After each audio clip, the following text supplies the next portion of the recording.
Okay, good evening student. आज का जो टॉपिक है वो है आपका open circuit test and short circuit test of a transformer. इसमें आप देख रहे होंगे कि सिंगल फेज ट्रांसफार्मर की यूनिट की मैं बात कर रहा हूँ। पहला क्वेश्चन है ओपन सर्किट टेस्ट। तो ओपन सर्किट टेस्ट हम क्यों करते हैं? पहली बात तो ट्रांसफार्मर में दो प्रकार के लॉसेस होते हैं, जो मैंने क्लास में आपको बताया था, कोर लॉसेस एंड आपका वेरिएबल लॉसेस। वेरिएबल लॉस कौन से होते हैं? कॉपर लॉस होते हैं। तो हम क्या करते हैं, ओपन सर्किट टेस्ट जो करते हैं उसके हेल्प से हम क्या करते हैं, इन लॉसेस को निकालते हैं। अगर आप ओपन सर्किट टेस्ट करेंगे तो इससे आपको कोर लॉसेस आप कैलकुलेट कर सकते हो, और कॉपर लॉस से आप जो है वो शॉर्ट सर्किट टेस्ट से कर सकते हो। Open circuit test and short circuit test are performed on to determine, बहुत से पैरामीटर्स भी हम इनसे डिटरमाइन करते हैं, बट बेसिकली इनको लॉसेस निकालने के लिए यूज़ किया जाता है। तो एक एक करके हम सबसे पहले देखते हैं। सबसे पहले हम देखते हैं ओपन सर्किट टेस्ट।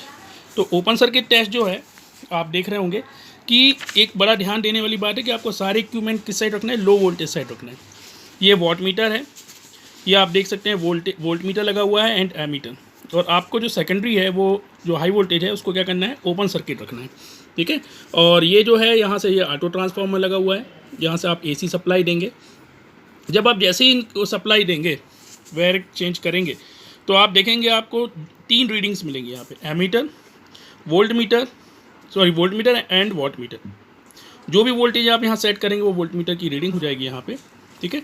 और यहाँ आप देख सकते हैं बाद में कि that the watt meter reading is equal to V1 I not cos theta five. I not की वैल्यू क्या आएगी, under root I mu square plus I W square, where is I mu क्या है, that the component for the magnetising component है, जो sign दिखा रहा है। और आई डब्ल्यू जो है वो आपका क्या दिखा रहा है, एज अ, जिससे आपका एडी करंट लॉस होगा, है ना। ठीक है। तो इस पहले तो वॉट मीटर की रीडिंग जो आएगी वो आएगी V1 I not cos five not, और इससे आप आई नॉट की वैल्यू निकाल लेंगे और कॉस फाइव की वैल्यू भी आपको पता चल जाएगी। तो इससे आप सारे पैरामीटर्स निकाल सकते हैं। इसके बाद एक और होता है आपका शॉर्ट सर्किट। एक चीज़ और ध्यान रखना है आपको, यहाँ पे आई नॉट जो है आपको एमीटर से मिलेगी रीडिंग, वॉट मीटर की रीडिंग है, वोल्टेज भी आपके पास है, तो इससे फाई नॉट आप निकाल लोगे। ठीक है। तो इससे आप आई नॉट है ही आपके पास, कॉस फाई है ही, तो अब आप इससे सारे पैरामीटर निकाल सकेंगे। तो ये सब नो लोड पैरामीटर कहलाते हैं। ठीक है। अब आते हैं शॉर्ट सर्किट टेस्ट। तो जो शॉर्ट सर्किट टेस्ट होता है उसमें भी वही सेम है, बस क्या ध्यान रखना है आपको, हाई वोल्टेज साइड रखना है और लो वोल्टेज को क्या कर देंगे, इसमें अपन शॉर्ट कर देंगे। ठीक है। और वोल्ट मीटर एंड वॉट ये कनेक्ट होने के बाद जो वॉट मीटर की रीडिंग होगी वो आपकी किसकी इक्वल आएगी, आई स्क्वायर आर की। तो यहाँ से जो है आप जेड ई निकाल सकते हैं और साथ में एक्स से एक्स ई भी निकाल सकते हैं आप। ठीक है। मगर इसमें एक बात ध्यान देने वाली बात आप देख रहे होंगे कि ओपन सर्किट टेस्ट जो होता है उससे लो वोल्टेज वाइंडिंग साइड क्यों रख रहे हैं, क्योंकि देखिए क्या होता है, जब यहाँ लो वोल्टेज साइड रखेंगे तो इन इक्विपमेंट को भी क्या रहेगा, एक प्रकार से महंगे नहीं पड़ेंगे, आपको टेस्ट कराना आसान होगा लो वोल्टेज साइड में। और इधर साइड में क्या होता है, इससे जो शॉर्ट सर्किट करंट जो है वो कम रहेगी, ईजिली हम डिटेक्ट कर पाएंगे। क्लियर।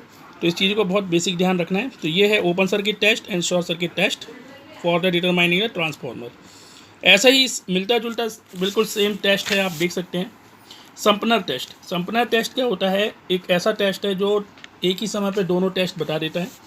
तो संपनर टेस्ट में जो है, मतलब अभी आपको open circuit test short circuit से एक ही समय पे हो जाएंगे, as well as temperature rise भी आप डिटरमाइन कर सकते हो। तो इसमें आपको क्या क्या सामान लगेगा, इसमें आपको 2 वॉट मीटर, 2 एमीटर और 2 वोल्ट मीटर की ज़रूरत पड़ेगी, और 2 ट्रांसफार्मर की ज़रूरत पड़ेगी। तो ट्रांसफार्मर इस तरीके से होने चाहिए जिनकी रेटिंग नियरली सेम हो। तो द संपनर टेस्ट, इसको बैक बाय बैक टेस्ट भी कहते हैं। और मैंने आपको बताया था इसमें 2 आइडेंटिकल ट्रांसफार्मर लगेंगे। ठीक है। और इसके साथ जैसे अगर पीछे चले अपन, आप ये डायग्राम देख सकते हैं, ये वाला, ये देखिए यहाँ पे, ये है वॉट मीटर नंबर 1, यहाँ से आपने सप्लाई दी। इसके बाद ये दो ट्रांसफार्मर लगे हुए हैं और सेम रेटिंग के हैं, मगर एक बात ध्यान देने वाली बात यह है कि प्राइमरी इनकी पैरेलल में होगी और इनकी जो सेकेंडरी है वो अपोजिट कंडीशन में कनेक्ट करेंगे आप। और ये W2 हो गया, यहाँ एमीटर है, यहाँ लो वोल्टेज सप्लाई हो गई। सबसे पहले क्या होगा, इधर से जब सप्लाई जाएगी तो इस कंडीशन में ये दोनों के जो वोल्टेज है यहाँ से, ये क्या हो जाएंगे, एक दूसरे को अपोजिशन में जीरो कर देंगे। इधर के वोल्टेज, इस वाइंडिंग का वोल्टेज इस वाइंडिंग को अपोजिशन में जीरो कर देगा। तो ये जो इधर वाला पार्ट आप देख रहे हो ये बिल्कुल ओपन सर्किट टेस्ट जैसा काम करेगा। क्यों? क्योंकि ईएमएफ 0 है। ओके, यहाँ पे क्या है ना, और ईएमएफ 0 तो करंट नहीं होगी, तो इस कारण से क्या होगा, ये जो टेस्ट है ये वाला, तो ये टेस्ट क्या बताएगा आपका, ओपन सर्किट टेस्ट। मगर आप जब ये वाला टेस्ट लगाएंगे, ये इधर से, तो जब आप इधर से टेस्ट लगाएंगे तो इधर वाली टेस्ट में क्या होगा, ये as a short circuit treat होगी, यहाँ से ऐसे शॉर्ट सर्किट। तो यहाँ से आप क्या कर सकते हो, यहाँ से आप शॉर्ट सर्किट टेस्ट लगा सकते हो। जैसे इन्होंने बताया working, firstly secondary are connected opposition in nature, so voltage और EMF cancel each other, due to this no current flow in secondary. तो this test is known as open circuit test. और दूसरा क्या है आपका, इससे आप फिर अपने नो लोड के जो लॉसेज होते हैं वो डिटरमाइन कर लेंगे। और now a small voltage V2 is applied, so I2 is flow in the secondary, so we determine the copper losses. तो ये दो प्रोसेस हैं जिनसे आप क्या कर सकते हैं, उनको टेस्ट को डिटरमाइन कर सकते हैं। इस तरीके से 3 टेस्ट आज कवर होते हैं, open circuit test, short circuit test and Sumpner test. Okay, thank you.